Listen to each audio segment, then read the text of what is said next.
жакшы көргөн бизнесине берет дейсиң оны. Бар алдыда буйрса.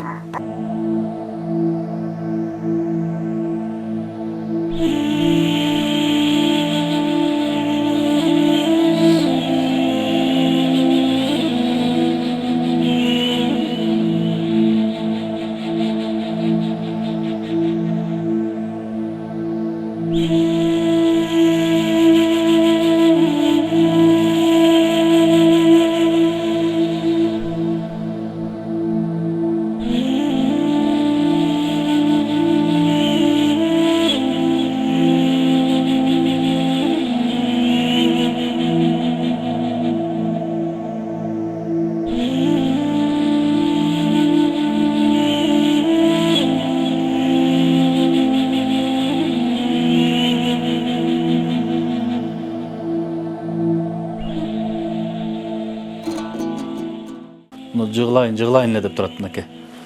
Мен азыр бұл мені деле басып қалчудай акыбалда турат дейм да, муну карагыла кыймылдап аткан. Мен не үчүн шашылыш түрдө келип калдым? Себеби бизге кайрылгандар аябай көп туугандар. Кайрылган муктаждар да көп. Бирок алардын убактылуу жашап аткан үстүндө чатыры бар да. Үстүндө мындай жаан өткөрбөй турган бир кичинекей болсо дагы кепеси бар дегендей.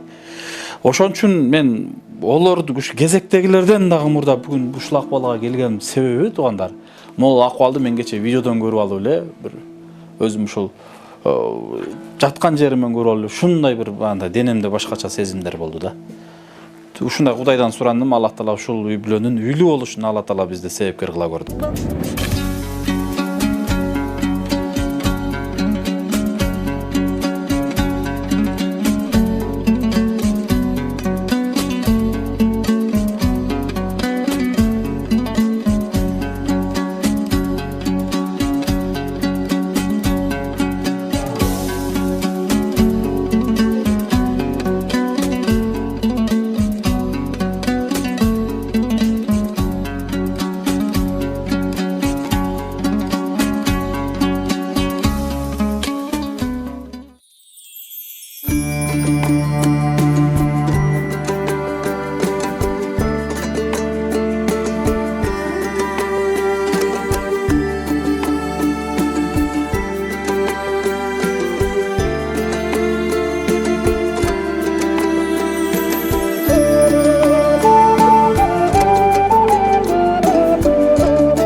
Assalamu alaikum, hurmatlı mekendештер, жалпы касиеттүү кыргызстандыктар. Мына буйруса жалпыбыз күткөн күн да келип турат. Тагыраак айтканда, эсиңиздердеби? ушул 2024 жылдын башында, январь айында мен ушул көчө менен басып, мына ушул жерден бир тепкич чыгып, могул жерден эшикти ачып, Кутубек мырза мени күтүп алды эле. Эсиңиздерде болсо керек. 2024 жылдын январь айында. Бул иштин башынан аягына чейин кыскача токтолуп кетейин. Албетте, кыш мезгилинде биз ушул өлкөбүздөгү чыныгы муктаждарды, социалдык жактан кыйналган бир туугандарыбызды аралап, жардам берип жүргөн учурда, мына ушул жерде үйү урап, жер титиреп, жамгырдан, каардан үйү жыгылып, 6 баланын ата-энеси жана алардын бул жердеги тааныш жакындарынын кайрылуусу түшөт. Ошол замат биз мына ошол үйдүн акыбалын көрүп, ошол үйдөгү 6 баланын ызгаар суукта кантип эми жашоо өткөрөрүн эске алып, мына керемет иш баштадык элек. Ал 6 баланын арасында эң күчүүсү 3 айлык эле. Мен алгач эшиктен кирип келгенимде Кутубек мырза мени мына ушул жерден тосуп алган эле. Эсиңиздерде болсо керек. Эгерде унутуп же жаңы кошулган бир туугандарыбыз үчүн эски архивдеги кадрларды дагы көргөзүп атабыз жогоруда. Мына ушул жерден Кутубек мырза мени тосуп алып, колумда 2 баштыкчамды, 6 баласына кичине таттууларды көтөрүп алып келгенимде, ушул жерде үйү ураган, үйү жыгылган 6 бала ушул жерде жапжаш Кыргызстандын келечеги эчтекеден бир кабарсыз, бирок келечекке болгон үмүтү чоң жашоосун улантып атканын көрүп кеттим эле. Бирок аябай ниет болгон. Дароо бир келип, бул бир туугандарыбыздын жашоосун көргөндө Аллах Таала жөн жөнөткөн эмес экен. Аллах Таала бул үй бүлөнүн ээси болгон Кутубек мырза менен жөн жолуктурбаган экен. Балдарга майдашуула келем. Алейкум салам. Ой, балдар, мектептен келдиңерби? Азам. Эжеке мен жардамчы дедим. Ошол 6 баланын көксөөсүн орундатып, же болбосо Кудайдан бир суранган тилегин орундатайын деп, бизди ушул жака жөнөтүп бир жол салдырган экен. Албетте, ушинтип январь айынын орто ченинде келип, үйдү көрүп, эски үйдү, анан үйдүн ичинен кабар алып, үйдөгү жыгылган, урап калган дубалдарды, жыгач такталарды таштамай, бурустарды көрүп алып, аябай бир таң калып кеттим элем. Бул жерден кетип, үйгө барып, бир кыйла ойлонуп, жада калса уйкум да качып, эми ошол 6 бала кантип ошол жерде күн кечирет экен деген ойлор жан дүйнөмдү аябай кыйнады. Кудайга шүгүр достор, мекендештер, бир туугандар, албетте элибизден чыккан эл жакшылары, касиеттүү, жоомарт, берешендер бар экен. Мына ушундай айкөл бир туугандарыбыздын колдоосунда биздин Ак ниет аманат коомдук фонду тарабынан тургузулган ушул 31-чи үйүбүз болуп калды. Урматтуу мекендештер, мен башкы эфирге, башкы кадамдарга кыскача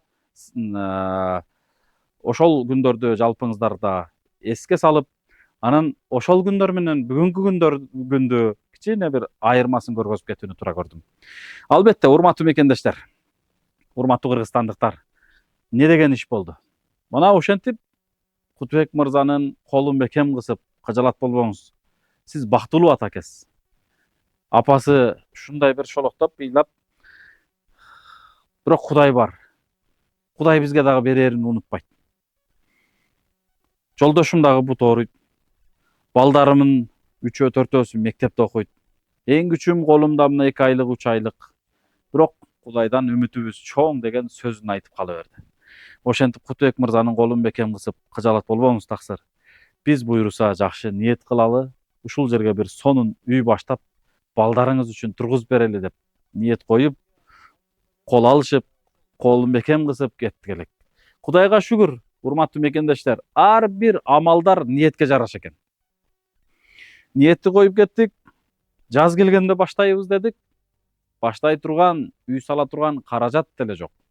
Бирок элге бөлүштүк, элге салдык, элибиз колдоп, ушундай бир жакшы инсандар колдон колго алып отуруп, эң негизги пайдубалынан ушундай бир строительный компаниялар жана башка эл жакшылары канчалаган адамдардын колдоосунда ушундай керемет заңгыраган заманбап 3 бөлмөлүү жашоого бүт шарты түзүлгөн монондой кооз үй салынды. Албетте бул үй жалпысынан 4 айга чозулду. А бирок жумуш болгону 2 ай гана жүрдү. Ортодо перерывдар болуп отуруп, мына 4 ай дегенде ушундай керемет сонун болгон ушул кийим кечеги менен эле келип 6 баласы менен жашай тургандагыдай бүт шарты менен үй салынды достор. Кудайга чексиз шүгүрлөр болсун. Албетте бул иштерде кандай гана кыйынчылыктар болду, кандай гана сыноолор болду, кандай гана сөздөр болду, башкалар болду.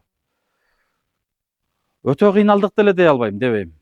Бирок бир учурларда бир жерге 4 үй салган учурларда дагы мынчалык оор сыноо, мынчалык оор кыйынчылыктар болгон эмес.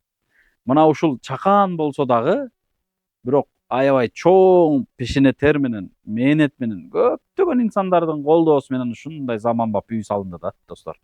Албетте бул үйгө жардам берген, кол сунган, жакшы сөзүн жөнөткөн, жардам берем деп жетише албай калган бардык бир туугандарыбыздан, кээ бирлери эмес көпчүлүгү ушундай үйлүү болсом деп үйгө жетпей жүргөндөр ушул үйгү колдоп берди, жардамын берди.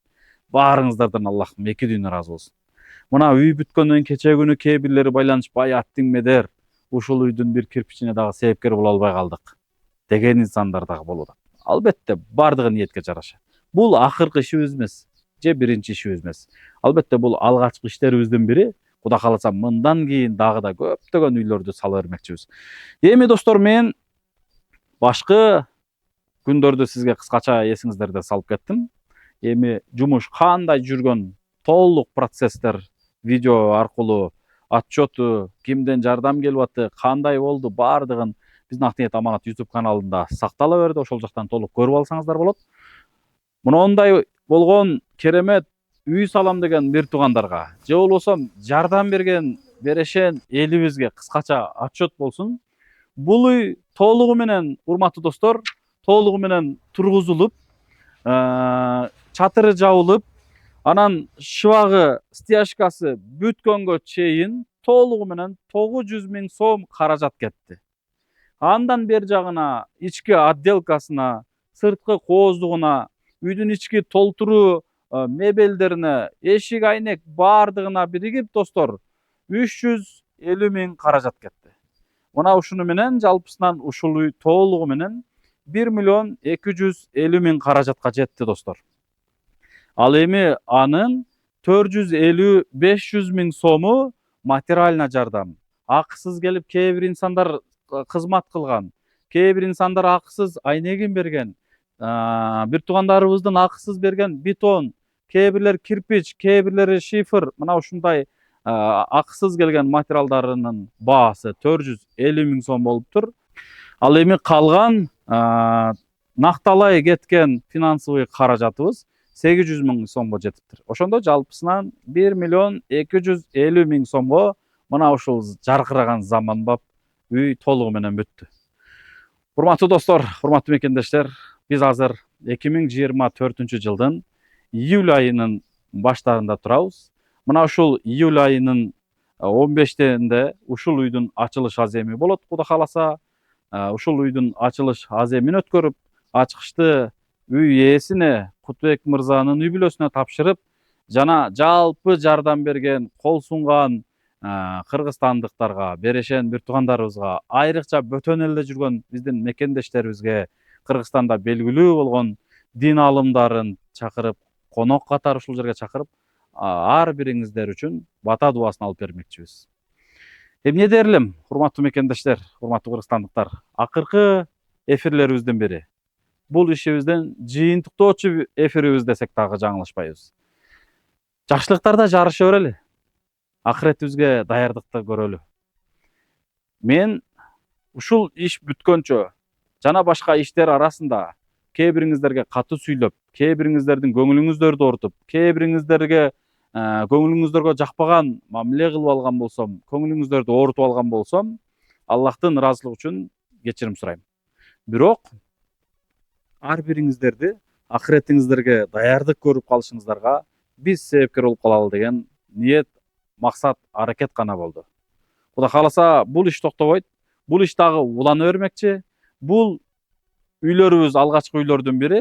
Биз салчу дагы үйлөр алды да, биз ашуулар да калды да, биз жасачу иштер алды да, Кудай кааласа.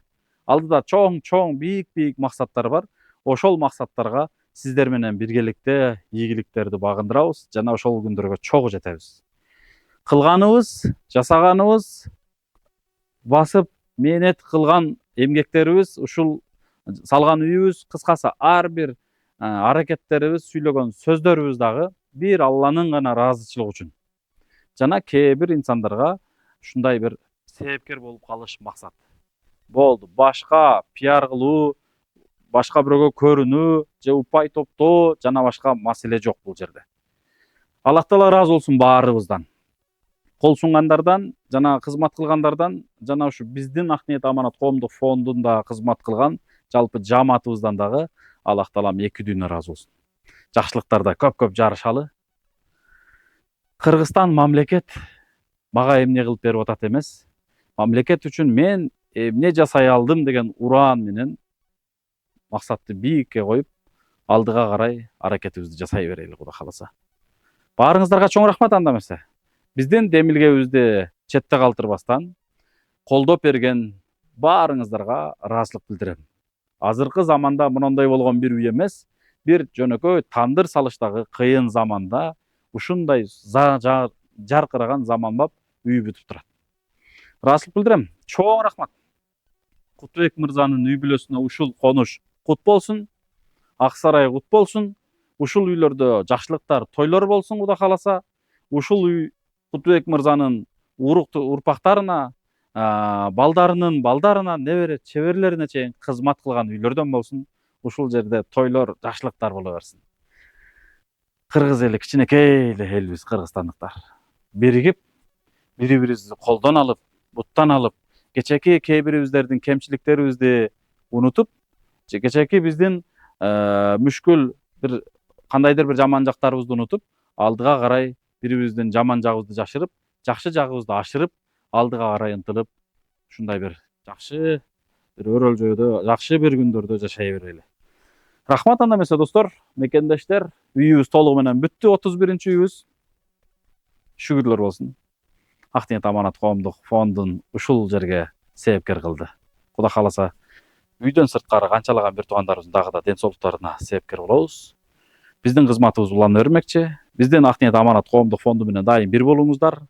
Биздин Ак ниет аманат коомдук фонду аты эле айтылып тургандагыдай, сиздердин аманатыңыздарга буйруса так, негизгиси Алладан корккон, устаздардан кеңеш сабак алып турган, ар бир иштерибизди ийне жибине чейин отчетун берип турган, ар бир иштерибизди кандай жасалып атат, кимдин колдоосуна тургузулуп атканын, кыскасы баардыгын сиздерге дагы да бөлүшө бермекчибиз. Андыктан бир болуңуздар, биздин фондду колдоону токтотпоңуздар, биз менен биригип, Кудай кааласа көп иштерге чогуу жетели. Каналдарыбызга катталып коюңуздар, ой пикир сөзсүз үйүбүзгө калтырыңыздар. Эми бул Кутбек мырзанын 6 баласынын улуулары ушул жерге келип сүйүнүчүн көрүп алып, кубанычтарын көрүп алып, кубанычтарында чек жок. Булар кандай бактылуу болуп атса, андан ашык биз дагы бактылуу болуп атабыз. Ушулардын сүйүнүчүнө себепкер болойлу, ушулардын сүйүнүчүнө ээ болойлу, ушулардын көксөөсүнө себепкер болойлу деген максат болгон башта. Кудайга шүгүр мына. Баары сонун. Рахмат баарыңыздарга достор. Аллах ыраазы болсун. Тынчыңыздарды, убактыңыздарды алып койгондугубуз үчүн кечирим сурап кетем. Рахмат. Салам алейкум.